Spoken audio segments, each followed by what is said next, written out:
जय भीम। मैं मेवालाल और आप देख रहे हैं बहुजन समय।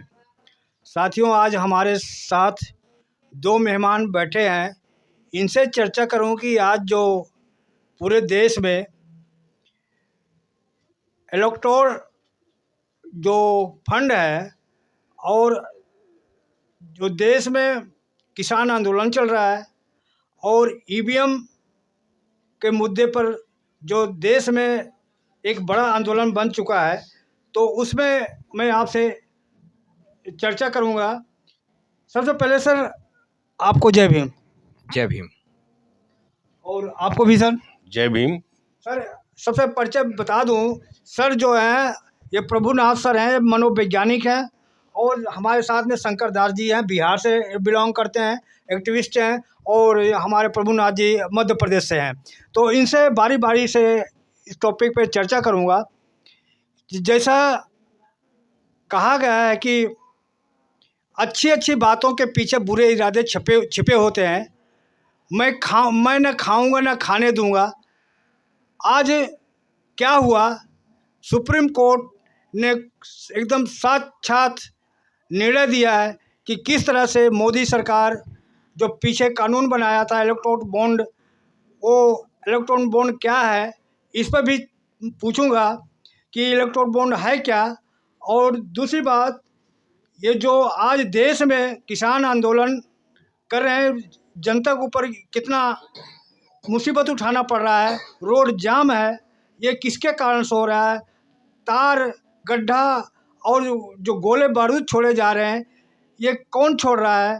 और ईवीएम जो राष्ट्रीय मुद्दा बन चुका है, जो उसके एडवोकेट थे, उन पर उस मुद्दे को दबाने के लिए उन पर धमकी आ रही है कि ये मुद्दा को दबा दिया जाए। तो इसी सब बातों से आज हम चर्चा करेंगे कि आखिर ये मुद्दा क्यों इतना देश में छाया हुआ है। सर, आपसे मैं पहली बार जानना चाह रहा हूँ कि ये जो अभी 2 दिन पहले कोर्ट ने इलेक्ट्रॉन बॉन्ड को रिजेक्ट किया है कि ये जो कानून बनाया था, ये इलेक्ट्रॉन बॉन्ड है क्या।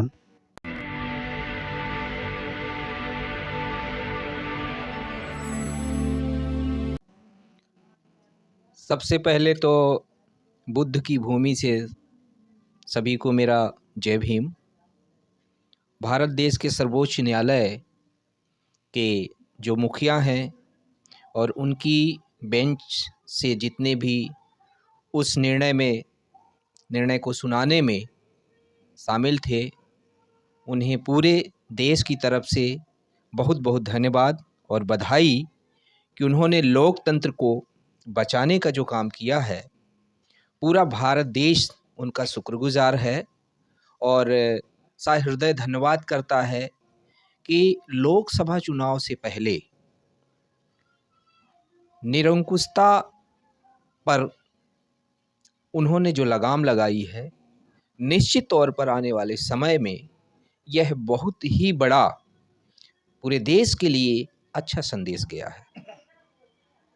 सर, मैं कह रहा हूँ कि मोदी जी का जो गारंटी है, पूरा सर पर चढ़ के बोल रहा है। क्या मोदी जी गारंटी देंगे कि कितने लोग इनको चंदा दिया है। और जो सुप्रीम कोर्ट के जज ने ये साहसिक निर्णय दिया है, उनको धन्यवाद हम देते हैं अपने चैनल की तरफ से। और आपसे ये जानना चाहता हूँ, क्या मोदी जी इस्तीफा देंगे, जनता जानना चाहती है। देखिए, सबसे पहले तो ये जो इलेक्टोरल बॉन्ड आया, मतलब का इलेक्टोरल बॉन्ड का मतलब ये है कि चुनावी चंदा जो राजनीतिक पार्टियां हैं, राष्ट्रीय राजनीतिक पार्टियां हैं, जो कॉरपोरेट्स घराने हैं, यानी व्यवसाय करने वाले जो लोग हैं, जो बड़े बड़े धन्ना सेठ हैं, उनके द्वारा पार्टियों को चंदा दिया जाना, यह 2017 में भारत सरकार ने इलेक्टोरल बॉन्ड की शुरुआत किया था। 29 जनवरी 2018 को यह कानून लागू हुआ। कानून लागू हुआ तो उसमें ये हुआ कि कोई भी आदमी चंदा दे सकता है, लेकिन इसके पीछे इतनी गहरी साजिश थी कि यह इलेक्टोरल जो बॉन्ड है, यानी जो आपका चुनावी चंदा है, यानी देने वाला मतलब कह सकते हैं कि जो धन है उसे किस तरह से पार्टियों को दिया जा सकता है। तो भारत सरकार ने एसबीआई को, भारतीय रिजर्व बैंक ऑफ इंडिया को यह दिया कि जो भी व्यक्ति चंदा देना चाहता है वह अपने संबंधित एरिया से जो अच्छे ब्रांचेस हैं वहाँ से इलेक्टोरल बॉन्ड जो है वह खरीद सकता है। अब मज़े की बात यह है कि उसमें जो बॉन्ड खरीद रहा है उसके नाम को छुपाया जाता है, जबकि अभी जो डी.वाई. चंद्रचूड़ जी जो मुख्य सर्वोच्च न्यायालय के मुखिया हैं, उनका जो फैसला आया है कि यह सूचना के अधिकार का उल्लंघन है और अनुच्छेद जो है मैं आपको बताना चाहूँगा कि अनुच्छेद 19(1)(a) का यह उल्लंघन है, क्योंकि चुनाव में लिए गए चंदे का विवरण जो है चुनाव आयोग को चाहिए था कि यह पूरी जानकारी आम जनों को बताई जाए, क्योंकि जब भी चुनाव होता है, चुनाव की जितने भी आय व्यय का खर्च होता है उसके लिए एक टीम गठित होती है, ठीक है। वह टीम निगरानी रखती है कि कितना पैसा आया, कितना खर्च हुआ, किन किन लोगों ने वह चंदा पार्टियों को दिया। लेकिन चुनाव आयोग इस बात को आज तक भारत देश की जनता को कुछ भी नहीं बताया और लोकतंत्र की जो उल्लंघन हुआ अभी भी उसे छुपा कर रखा है। और मज़े की बात आपको बताना चाहेंगे कि इसमें जो इलेक्टोरल बॉन्ड जो है इसमें ये था कि कोई 1000 दे सकता है, कोई 10,000 दे सकता है। सर मैं रोकूंगा सर, ये इलेक्ट्रॉन बॉन्ड 1000 से लेकर 1 करोड़ तक का है ये। हाँ, उसी का मैं आपको संक्षेप में बताना चाहेंगे कि जो भारत सरकार ने यह एक कानून बनाया था कि इलेक्टोरल बॉन्ड में कौन व्यक्ति कितना कितना चंदा दे सकता है। तो पहला नंबर आता है 1000, फिर 10,000, 1 लाख, 1 करोड़ रुपया। इस तरह से इलेक्टोरल बॉन्ड देने के लिए सरकार ने ये कहा था कि इस तरह से चंदा लोग दे सकते हैं। जो लोग चंदा देंगे, चंदा देने वालों को गुप्त रखा जाएगा, उनका नाम जो है डिस्क्लोज नहीं किया जाएगा। सर दोनों का, देने वाले का और लेने वाले का, दोनों का गुप्त रखा जाएगा। हाँ, इसमें मज़े की बात ये है कि जो लोग चंदा देते थे, एसबीआई जा कर के वो चंदा जो बॉन्ड है, इलेक्टोरल बॉन्ड जो है उसे खरीदते थे।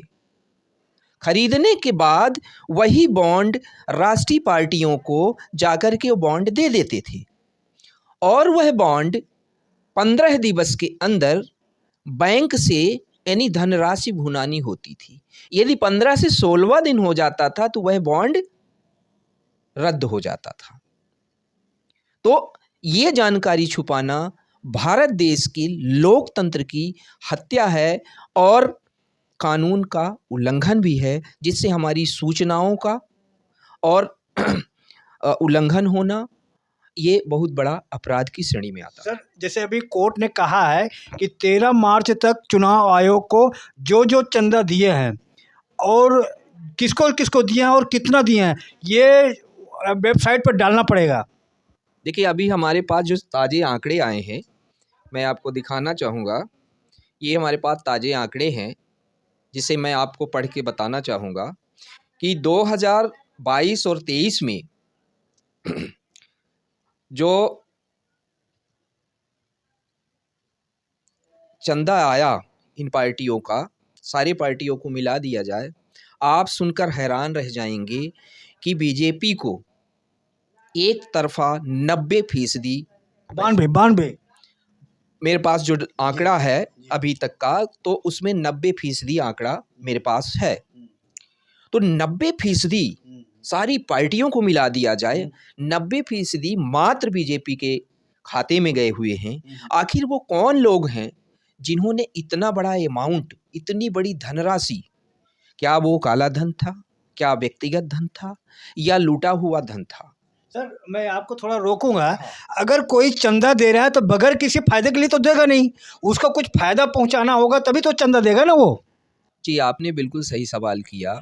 अब इसमें जो चंदा देने वाले की गुप्त जानकारी रखी गई कि किसी को पता ना चले कि किसने कितना दिया, इसके पीछे का जो रहस्य है, राज है, षड्यंत्र है कि जो कारपोरेट्स हैं, किसी कोई भी देश हो, धंधा, व्यवसाय या कोई भी कारोबार जब शुरू होता है वह सरकार की निगरानी में होता है।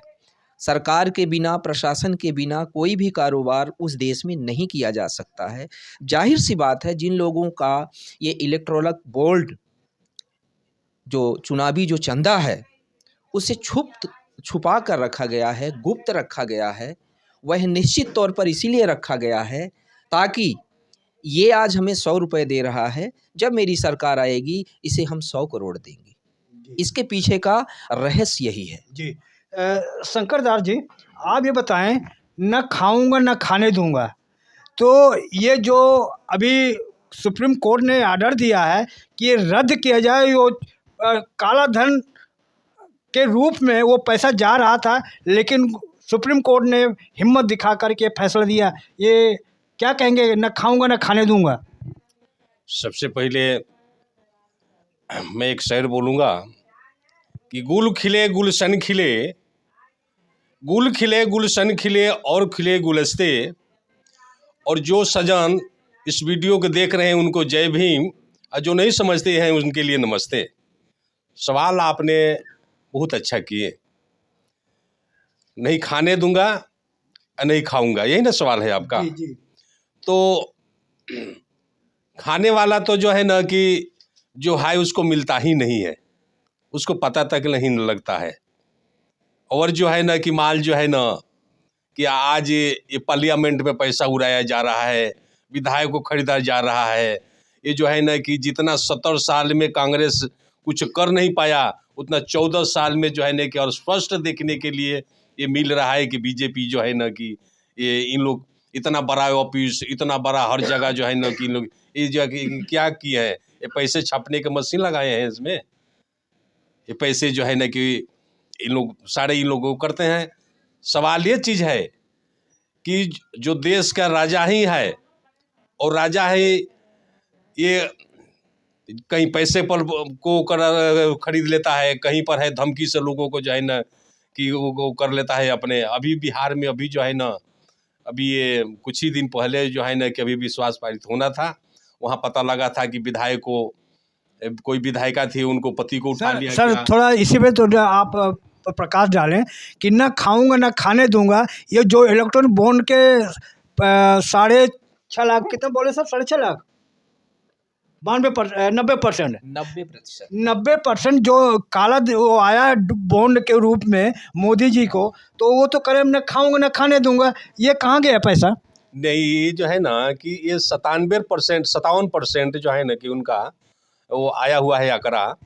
तो वो चीज़ है ना कि ये खाते तो जरूर है इसमें, लेकिन उसको जो है ना कि वो रखे। जैसे मान लीजिए कि अडानी है, अडानी को जो है इन्होंने ऊपर आकाश में जाइए तो जहाज़ बेच दिए, पाताल में जाइए तो कोयला बेच दिए, पानी बेच दिए, एयरपोर्ट बेच दिए, रेल बेच दिए। उन्होंने जो है ना कि ये सब अडानी को दिए। क्यों भाई? उसने अडानी इनको पैसा देता है इसमें। सर जनता जानना चाह रही है क्या मोदी जी इस्तीफा देंगे? इनका डिमांड भी हो रहा है। स्वामी, इनका बीजेपी का नेता है सुब्रह्मण्यम स्वामी, मांग किया है कि मोदी जी इस्तीफा दें। आप क्या कहेंगे? इस्तीफा देखिए, उनको तो देना चाहिए लेकिन वो देंगे नहीं। हम लोग शिकायत कहाँ पर करेंगे? या कोई देखिए, ये देश में 29 राज्य है, 29 राज्य में मान लीजिए कि हमारे 24-25 राज्य जो है ना कि हमारे जो ईवीएम मांग रहा है, और 5-6 राज्य जो है ना कि ईवीएम जो है ना कि वो जहाँ बीजेपी के है वहाँ नहीं मांग रहे हैं। तो इनको जब 24-25 राज्य ईवीएम जो है हटाने के लिए जो है ना कि मांग रहा है, सर ईवीएम पर आने चाहिए ना। अभी सर ईवीएम पर सवाल अगला पूछूंगा, पहले इसी टॉपिक पे आ जाए तो ईवीएम अगला सवाल रहेगा। मैं यही कह रहा हूँ कि क्या मोदी जी को इस्तीफा देना चाहिए? इतना बड़ा घोटाला हुआ है। इस्तीफा तो देना चाहिए, लेकिन अब मान लीजिए कि हम कहीं कोर्ट में न जाएंगे, तो कोर्ट में जाएंगे तो जज को उन्होंने खरीद लिया है, आईपीएस को उन्होंने खरीद लिया है, और आपको जो है ना कि पुलिस वालों को उन्होंने खरीद लिया है, जितने जो है ना फोर्स है सारे को खरीद लिए हैं। तो ये हम शिकायत आप कहाँ करेंगे? इन्होंने अपना सारा कुछ बना रखे हैं, चुनाव अधिकारी इनका है, इसमें मनमानी जो भी है, ईवीएम मशीन भी है, बाहर से अपना ही ऑर्डर दे के बनाते हैं इसमें। ये जो है ना कि आज ये पहले ही ये घोषणा कर रहे हैं कि मैं 400 सीट से आगे आ रहा हूँ। चलो ठीक है सर। सर मुद्दे पे थोड़ा कहें तो अच्छा रहेगा। सर आप बताएं सर कि अभी जो किसान आंदोलन करने आ रहे हैं, तो ये जो जनता का परेशानी आ रही है, ये कौन जिम्मेदार है, किसान या सरकार? देखिए, किसानों का जो आंदोलन है ये आज वर्तमान का नहीं है। किसान आंदोलन बहुत प्राचीन है। प्राचीन इसलिए मैं कह रहा हूँ और बहुत पुराना इसलिए कह रहा हूँ कि इस सृष्टि को, मतलब जो जीवित प्राणी हैं, चाहे वो पशु हो, जानवर हो, इंसान हो, खाने पीने की जो सामग्रियों का उत्पादन होता है वह सदियों से किसान करता आ रहा है। जब चाहे वो मिस्र की सभ्यता रही हो, चाहे वो चीन की सभ्यता रही हो, चाहे वो हड़प्पा संस्कृति रही हो, सिंधु घाटी की सभ्यता रही हो, तो उस जमाने से ये किसानों का जो इतिहास है वो निरंतर चलता रहा है और किसानों ने मानव जीवन को जिंदा रखने के लिए बहुत बड़ी अपनी कुर्बानी देते आए रहे हैं।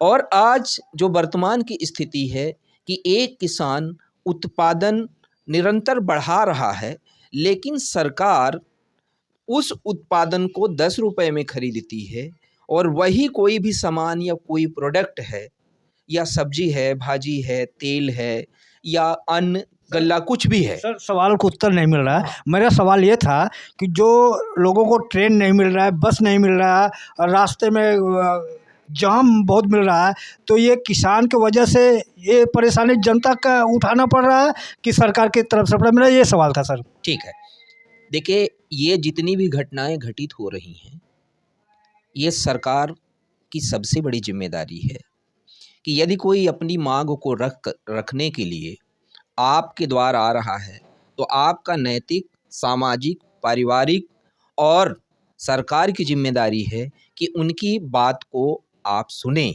इस घटना में केवल और केवल सरकार की जिम्मेदारी है। आपको किसने अधिकार दे दिया कि आप किसानों को रोकने के लिए आपने बड़े बड़े कांटे लगा दिए? कांटे लगा दिए? हाँ, आपको जानकारी नहीं है?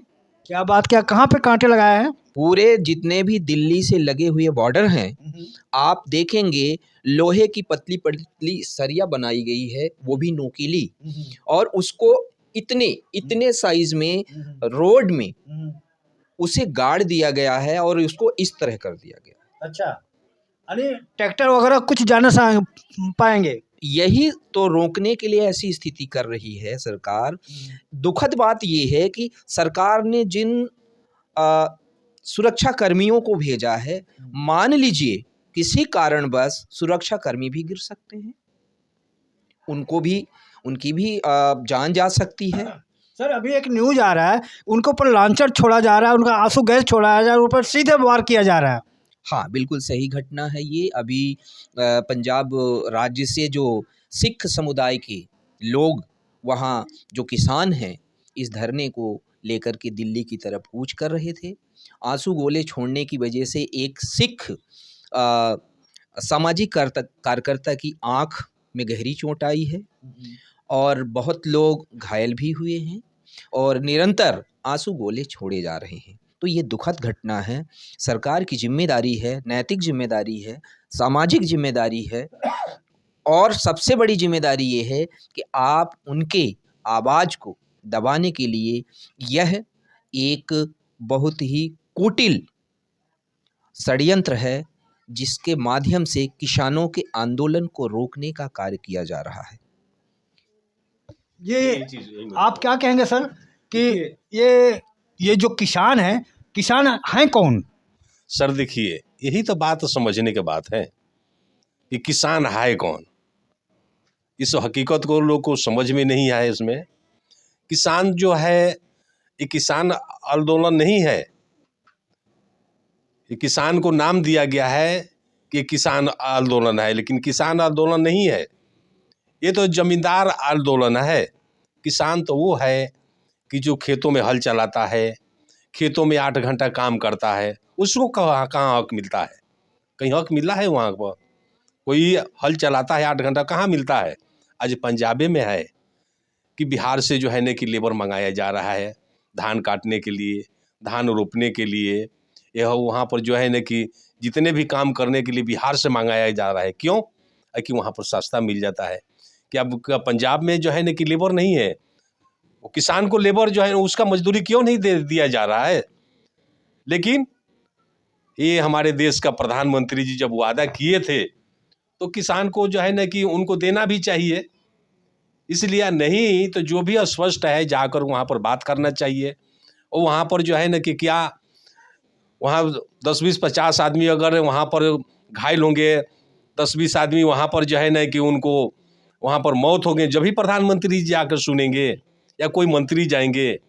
पहले क्यों नहीं जा रहे हैं? इतना जो है ना कि अरे सर, क्या बात आप कह रहे हैं कि जो 4-3 मंत्री लगे हुए हैं बातचीत करने के लिए, कह रहे हैं कि हम बातचीत करेंगे, बातचीत करने के लिए तैयार है, बातचीत से ही सारा हल निकलेगा।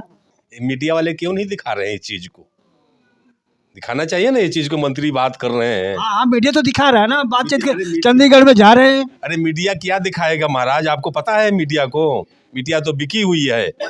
कभी आज तक कभी सुने हैं कि बीजेपी का कोई सवाल जो है ना कि जनता को पास में जाता है? मीडिया तो पैसे पर बिकी हुई है।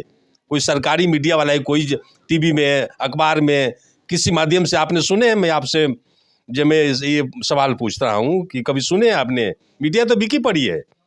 ये जो है एंटी पार्टी आज थोड़ा सा बोल दे तो मीडिया हाईलाइट कर दी है। इतना क्या बीजेपी में जितने भी मंत्री हैं क्या दूध का धोला हुआ है? ये जितने भी राज्य में जो है ना कि सारे मुख्यमंत्री को पकड़ा जा रहा है, नोटिस आ रहा है उसको, ईडी का जो है ना कि उसको नोटिस आ रहा है, क्या सारे ये इसी में घोटाला हुआ है। और जो बीजेपी में जितना है सारे क्या दूध का धोला हुआ है? ये जो है ना कि ये सब ये गुंडा राज वाले बात है, तानाशाही वाले बात है। ये जो है ना कि उनको कोई चीज़ का डर नहीं है, पैसे उनके पास में है, मंत्री उनका है, ये जो है ना कि जज उनका है, ये और पुलिस उनका है, ये जितना प्रशासन उनका है, आईपीएस उनका है, उनको किसी बात का डर है नहीं। ये तानाशाही वाले बात है। जी सर, आप क्या कह रहे हैं कि क्या इस जो किसान आंदोलन में है इसमें एससी एसटी ओबीसी को जानना चाहिए या नहीं जानना चाहिए? क्योंकि अब सर ये कह रहे हैं किसान है ही नहीं तो जमींदार है, किसान तो बेचारा उसको हरवाहा कहा जाता है, उनको तो हक अधिकार मिलते नहीं। ये जो जमींदार है उनको सही मजदूरी देते नहीं, बिहार से लाते हैं, यूपी से लाते हैं। क्या कहेंगे, एससी एसटी ओबीसी को इस आंदोलन में शामिल होना चाहिए?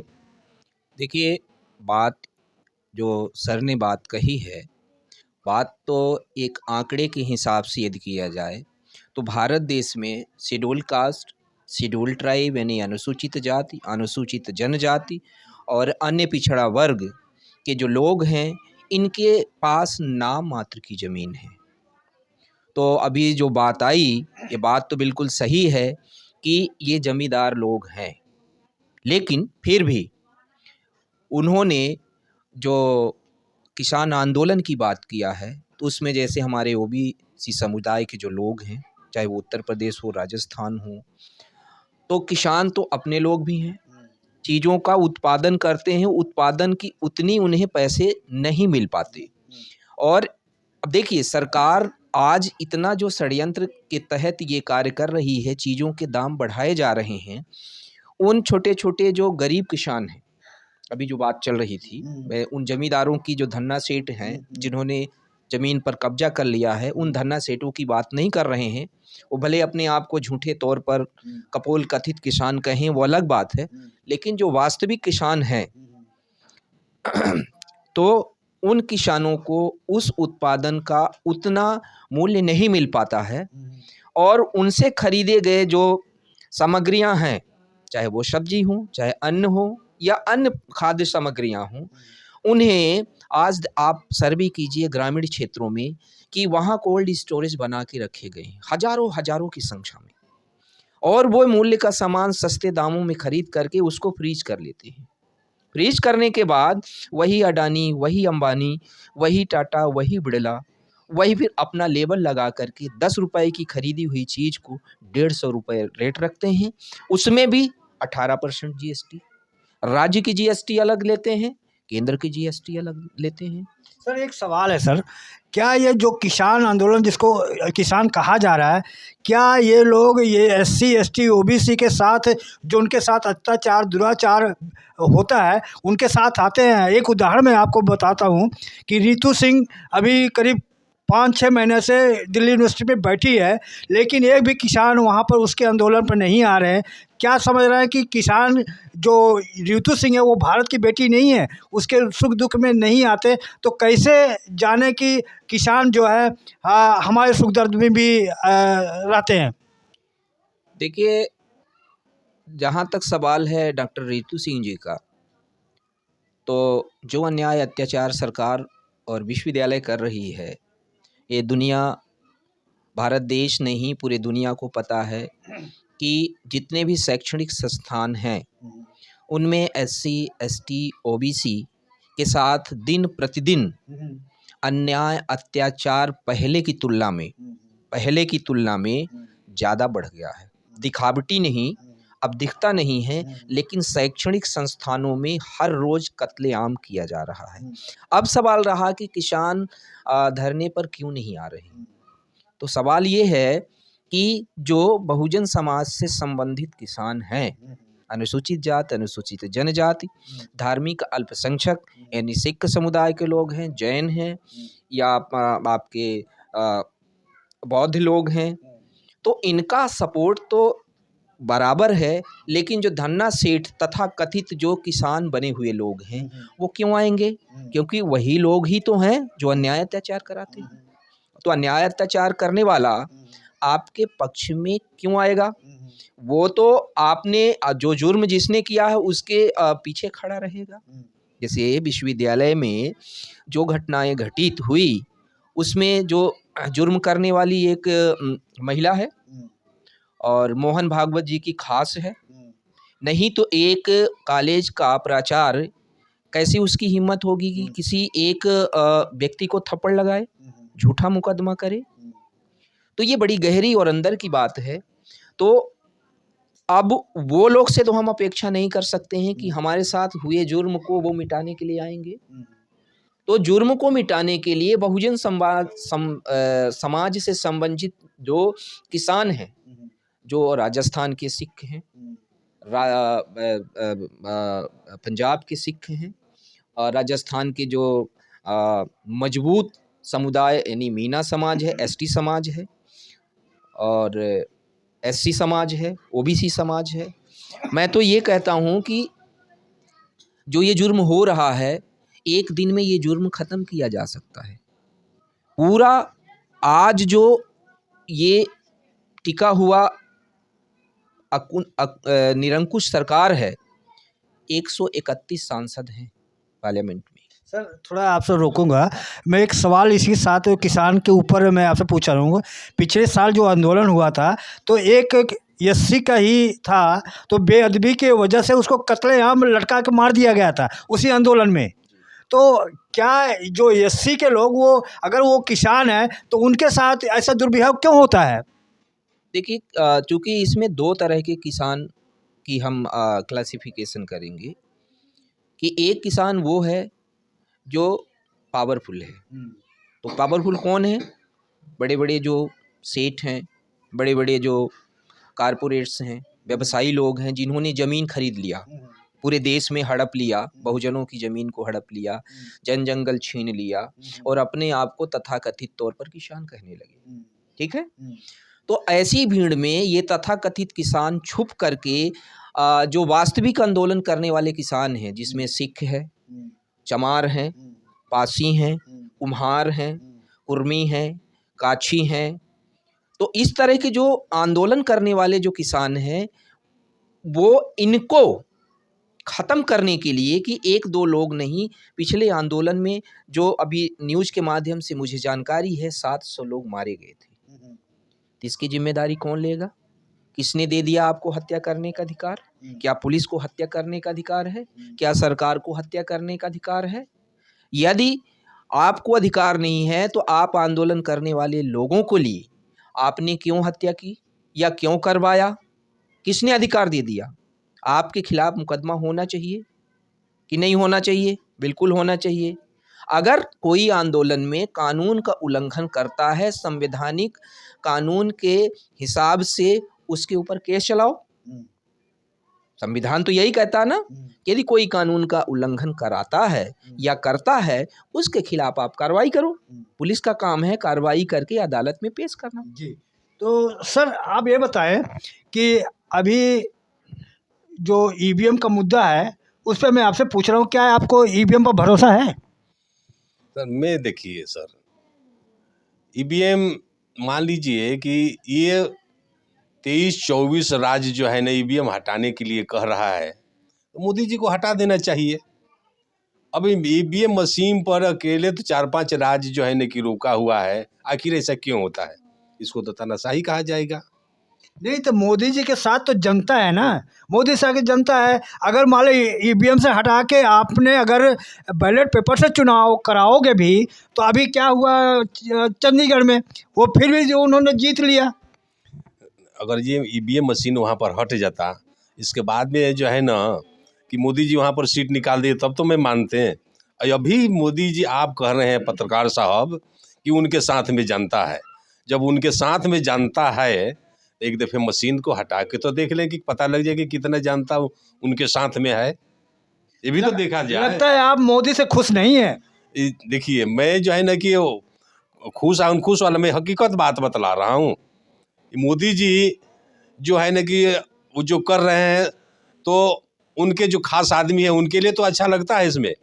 लेकिन जो है ना कि और जनता के दिल से पूछिए कि जनता कितना जो है ना कि एक कष्ट उठा रहा है इसमें। मोदी, एक मिनट सर, मोदी जी जिस टाइम आए थे तो उस टाइम जनता को बोले थे कि मैं 15 लाख रुपया हर एक आदमी को देंगे, मैं काला धन लाएंगे वहाँ पर, मैं 2 करोड़ नौकरी देंगे। क्या मोदी जी क्या दे दिए?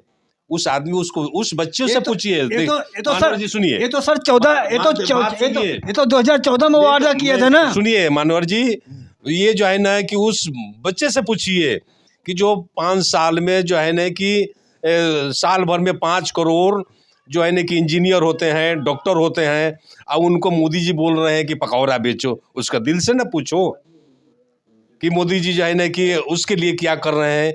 जो पढ़ाई करने के बाद में, पूरा करने के बाद में वो जाके पकौड़ा बेचे, चाय बेचे, तो ये चीज़ जो है ना कि वो जनता तो बतलाएगी ना। एक दफ़े ईवीएम मशीन हटा के सर आप मोदी विरोधी हो सर, आप नहीं, आप मोदी विरोधी हो। मैं सर आपसे पूछ रहा हूँ सर, ये तो मोदी के खिलाफ बोला करे, मोदी तो कहते हैं जनता है ही नहीं उनके मोदी के साथ। आप बताओ, अभी जो बैलेट पेपर से चंडीगढ़ में चुनाव हुआ है, मोदी तो जीत गए, अब ईवीएम से आप करें हटाओ हटाओ, लोग करें अब मान लो बैलेट पेपर से लड़े, बैलेट पेपर से तो मोदी जीत जाएंगे। देखिए, जो चंडीगढ़ की घटना है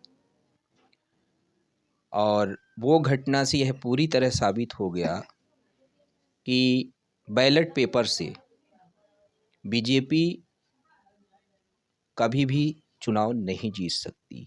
ये बात अलग है कि जो उसमें पीठासीन अधिकारी नियुक्त किए गए थे, क्योंकि जब सरकार होती है, सरकार के माध्यम से जो कर्मचारी होते हैं, होते तो व्यक्ति हैं, वो आपके भी व्यक्ति हो सकते हैं, मेरे भी हो सकते हैं।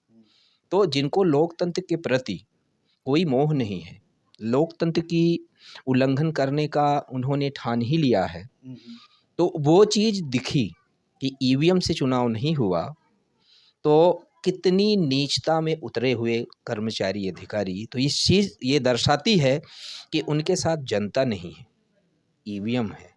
तो ईवीएम नहीं है तो आपको चंडीगढ़ की जो घटना है, मतलब पंजाब की जो घटना है, यह एक संकेत दे रही है कि अगर बैलेट पेपर से चुनाव होता है तो यह जो सरकार है, यह इतनी धरातल की नीचे चली जाएगी कि यह दोबारा कभी भी सरकार में नहीं आ पाएगी। जी सर, लास्ट सवाल है सर, अभी ईवीएम का मुद्दा जो है, सुप्रीम कोर्ट के वकील भानु प्रताप सिंह जी और महमूद प्राचा जी पूरे देश में माहौल बना दिया है कि सारा देश आंदोलित है, कह रहा ईवीएम से चुनाव नहीं होना चाहिए और बैलेट पेपर चुनाव होना चाहिए। लेकिन अब उनको धमकी आ रहा है कि इस मुद्दे को ख़त्म कर दो, क्या कहेंगे? ये धमकी तो जो है ना कि अभी तो बिहार में जो सरकार बनाए हैं, ये धमकियों के बल पर तो बनाए हैं। वहाँ जो विधायक का जो है ना कि विधायिका है, उनको पति को किडनैप करना, बच्चों को किडनैप करना, ये जो है ना कि वहाँ जो है ना कि और विधायकों को जो वहाँ पर मिला हुआ है धमकियाँ, इसलिए वहाँ पर जो है ना कि अपना धमकी कहाँ नहीं देते हैं, हर जगह धमकी से अपना जो है ना कि ये बनाते हैं। गुंडा इनके पास में जो है ना पैसे, इनके पास में मंत्री संतरी जितने हैं इनके पास में, और जो है ना कि जज इनके पास में, तो ये जो है ना कि धमकी से तो ये कर ही रहे हैं इसमें। तो जनता क्या करेगी सर? जनता तो देखिए, जनता तो जवाब देगी कब कि ईवीएम मशीन हटा देंगे तब। जनता तो अब अपने जवाब देने के लिए बैठी है। लेकिन अभी ये तो मैं ये आपसे पूछना चाहिए कि ये जब जनता मांग रही है, ये 23-24 राज्य मांग रही है कि ईवीएम मशीन हटा दें, अब मोदी जी ईमानदार हैं ही, तो ईमानदार है तो इनको हटा देना चाहिए। अरे तो ईमानदार तो है ही है। अब क्या कहते हैं, जो बैलेट पेपर से चुनाव हुआ फिर भी तो जीत गए मोदी जी।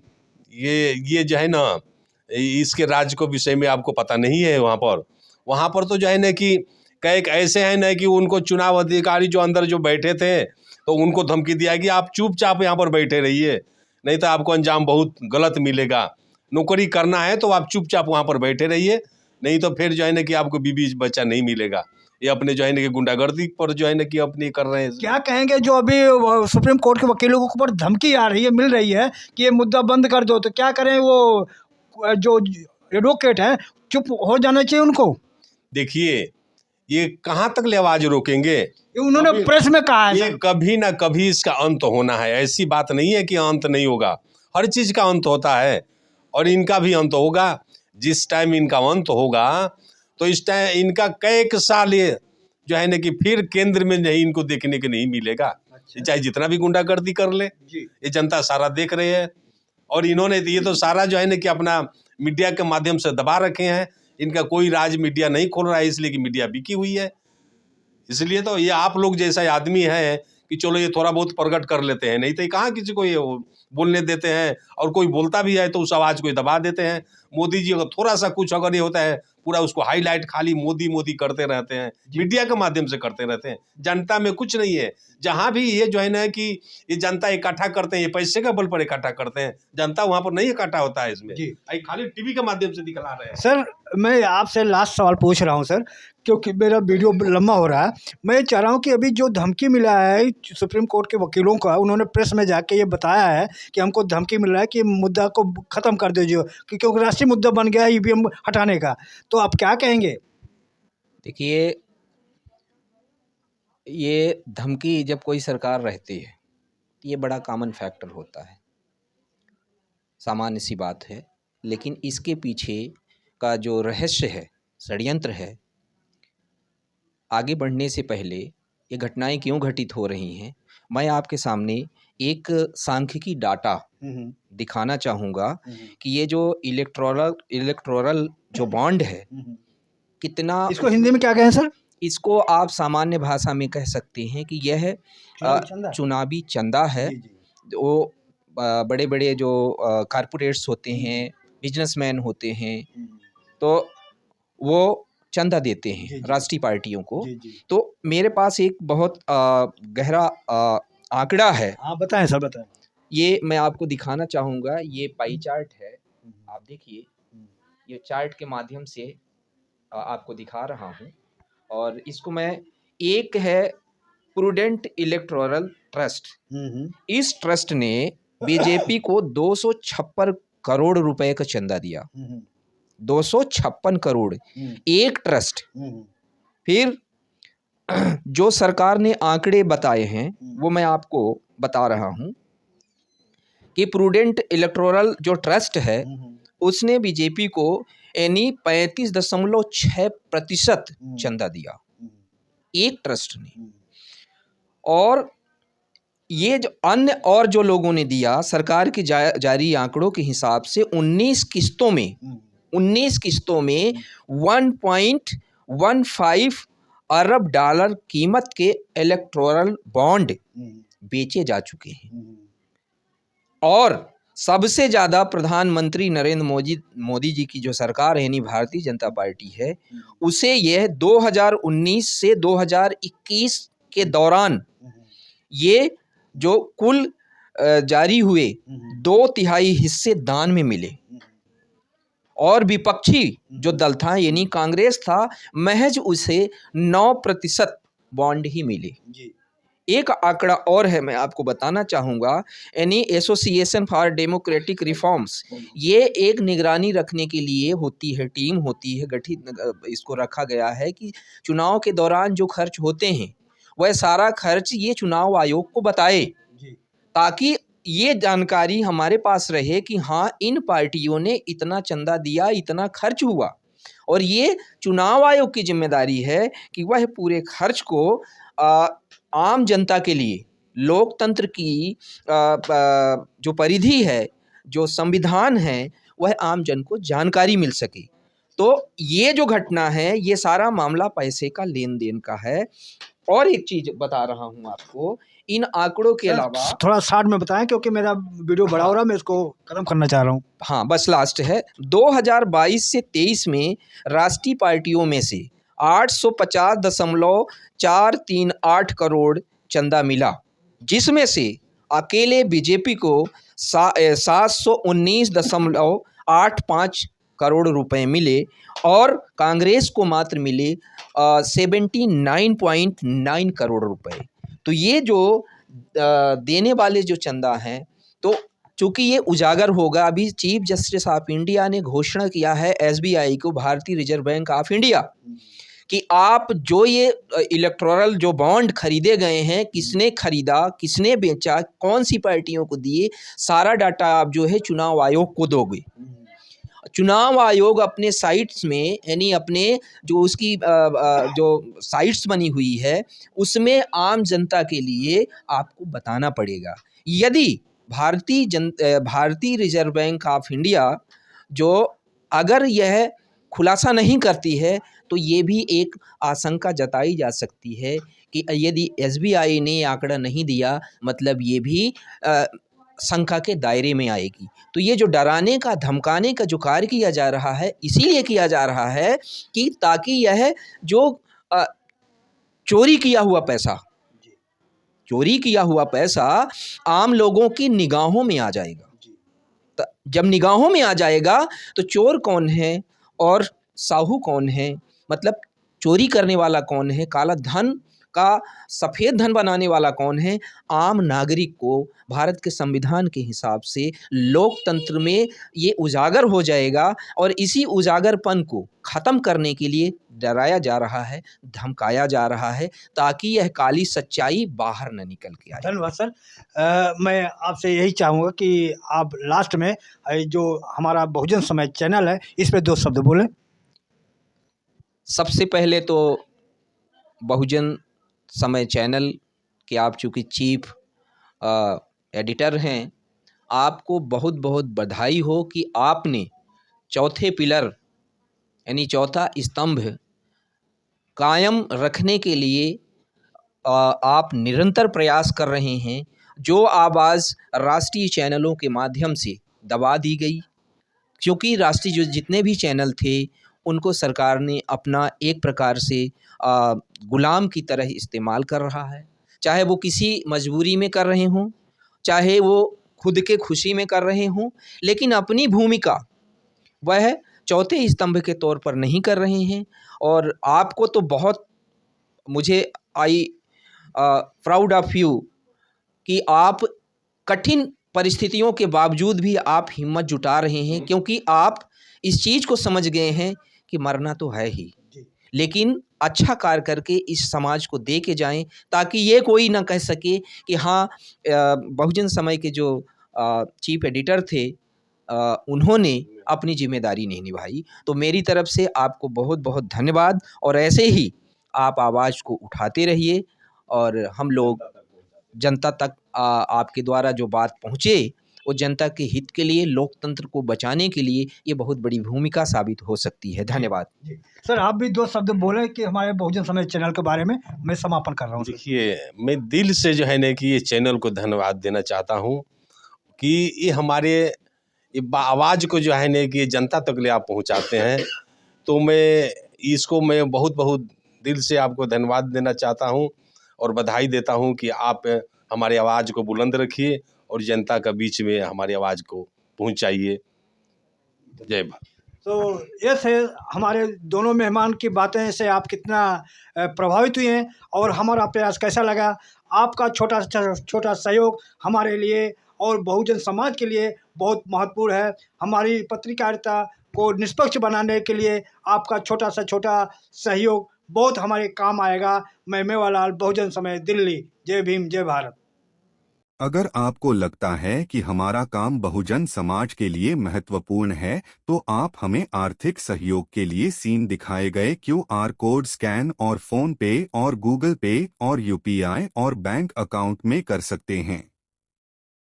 फोन पे, गूगल पे 9250529129, UPI 9250529129@YBL। Bank account state bank of India AC 1042994628, IFSC code SBIN 00066563। आपका छोटा से छोटा सहयोग समाज और हमें और मजबूत करेगा, जिससे हमें बहुजन पत्रकारिता में और निष्पक्ष बनाने में मजबूत करेगा। जय भीम, जय भारत।